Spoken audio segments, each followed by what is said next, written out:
Have you ever been sitting at your own dining table, surrounded by people who share your DNA, and suddenly realized you're nothing more than a walking ATM to them? That moment of brutal clarity hit me like a freight train when my stepfather, Marcus, ripped open the envelope I'd placed in front of him. Inside was $415. 0 cents. Every last dollar from my emergency fund. The money I'd sworn I'd only touch if my world was falling apart. He held up those crumpled bills like they were contaminated trash. Seriously, Emma? $400? His voice dripped with disgust. Your sister Rachel just handed over $4,800, 0 cents for your mother's medical expenses this month. And this pathetic amount is all you can manage? My fingers went white-knuckled against the edge of the table. That $415, 0 cents hadn't come from my checking account. It had come from the savings account I'd built coin by coin, working double shifts at the hospital while putting myself through nursing school. The account that represented 3 years of sacrifice. Those medical payments, I whispered, my voice barely audible. They've been coming from my account, from that same emergency fund. Marcus didn't even acknowledge I'd spoken. Maybe he heard me. Maybe he just didn't care.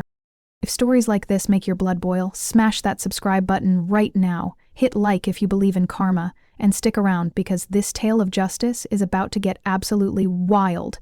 Trust me, you won't see this coming. That's when Rachel rose from her chair with the slow, deliberate movement of someone savoring their power. Perfect Rachel, with her pristine manicure and designer clothes that I now realized I'd probably paid for. She slid a manila folder across the polished wood like she was dealing cards. "We took a family vote," she announced, her smile sharp as broken glass. "You need to find your own place. You have until Sunday." The silence that followed was deafening. Mom didn't even lift her eyes from her plate. My younger brother Tyler actually snickered, actually found my devastation amusing. Even my teenage cousin Ashley kept scrolling through her phone like my life imploding was just background noise. That night I sat in my childhood bedroom, surrounded by boxes, and I did something I should have done years ago. I opened my laptop and started canceling everything. The utilities that were somehow in my name but for everyone's benefit gone. The auto pay for the mortgage I wasn't supposed to know about terminated. The family phone plan, the streaming services, the insurance policies I'd been quietly covering, all of it, deleted with clicks that felt like tiny explosions of freedom. By dawn, I'd left a sealed envelope on the kitchen counter, weighted down with Mom's ceramic apple. Inside, written in my careful handwriting, "You built your comfort on my silence. Now you can face the consequences." At first they played innocent, acted like nothing had happened, like their little family meeting was just a bad dream.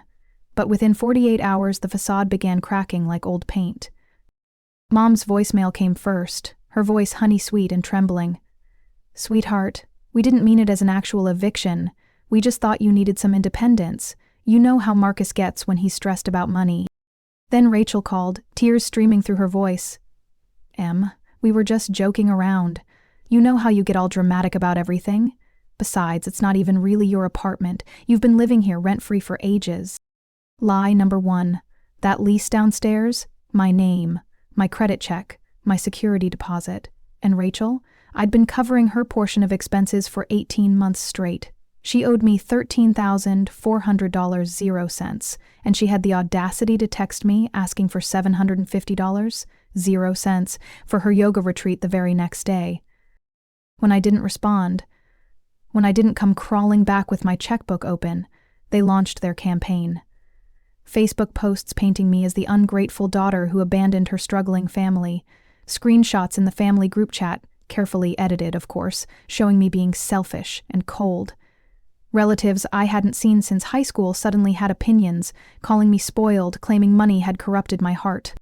"Jim used to be such a giving girl," my great-aunt posted. "Fame really changes people, doesn't it?" Fame? I was a night shift nurse who picked up extra hours at urgent care clinics, but nobody bothered asking for my side of the story. So I started investigating, and what I discovered made my stomach turn inside out. On Rachel's old laptop, the one I'd bought her for college, she'd kept everything.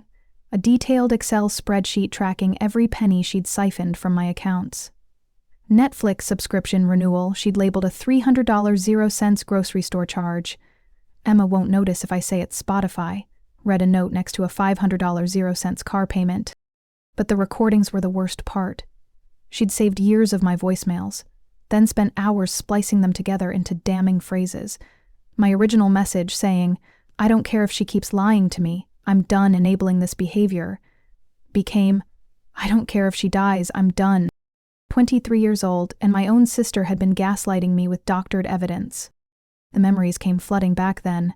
I was 17, working weekends at a grocery store for $8.50 an hour. Marcus called saying the water heater had died. I'd transferred $850 0 cents that same afternoon, money I'd saved for prom dress and senior photos. A week later, Mom posted pictures of their anniversary dinner at the most expensive steakhouse in town, grinning over $200 0 cents bottles of wine. That was my first real clue that something was wrong. They didn't need my money for emergencies. They just wanted it for luxuries they couldn't afford on their own. By the time I tallied everything up, the redirected insurance payments, the credit cards opened with my social security number, the temporary loans that were never repaid, Rachel's shopping sprees charged to my accounts, the total was $89,400 0 cents. $89,400, almost $90,000 of my life stolen one favor at a time. So I printed it all. The spreadsheet, the bank statements, the audio files and their transcriptions, the emails between Rachel and Mom planning their next emergency. I put it all in a folder labeled The Truth and hand-delivered copies to everyone who'd been spreading lies about me. 3 days later, Mom called and asked to meet me at Sunshine Cafe, the same place where she used to take me for hot chocolate after bad days in elementary school. The irony wasn't lost on me. She walked in looking smaller somehow, clutching her purse like armor, and I almost felt sorry for her. Almost. "I didn't know about all of it," she said before her coffee even arrived. "The fake recordings, the credit cards, that was Rachel and Marcus. We thought you wouldn't mind helping the family." I slid the folder across the familiar wooden table. "Your email address is on half of these documents, Mom. Your signature is on the insurance transfers. You weren't innocent, you were complicit." Her hand started shaking as she opened the folder. "We were struggling, Emma. After your father died, we were drowning in debt." "No," I said, my voice steadier than I felt. "You were comfortable. You were living beyond your means on my dime, and you convinced yourselves it was okay because I never fought back." For the first time in my adult life, I didn't apologize. I didn't explain myself. I didn't shrink down to make others comfortable. I just sat there, watching her realize that her wallet was walking away. "You can't just cut us off," she whispered. "The mortgage, the utilities, my medications." "I already have," I replied, standing up. "As of this morning, every automatic payment is canceled, every joint account is closed, every financial tie between us is severed." I left her sitting in that cafe, staring at the evidence of what she'd allowed to happen, while I walked out into the sunshine feeling lighter than I had in years. That evening, I set up my phone in my tiny studio apartment, the one I'd rented with what was left of my real savings, and recorded a video. No fancy editing, no background music, just me, a mug of tea, and the truth. "Some of you might have heard that I abandoned my family," I began, looking directly into the camera. "That I turned my back on people who needed me, that money made me cruel and selfish. Today, I want to show you the real story." Page by page, I went through everything.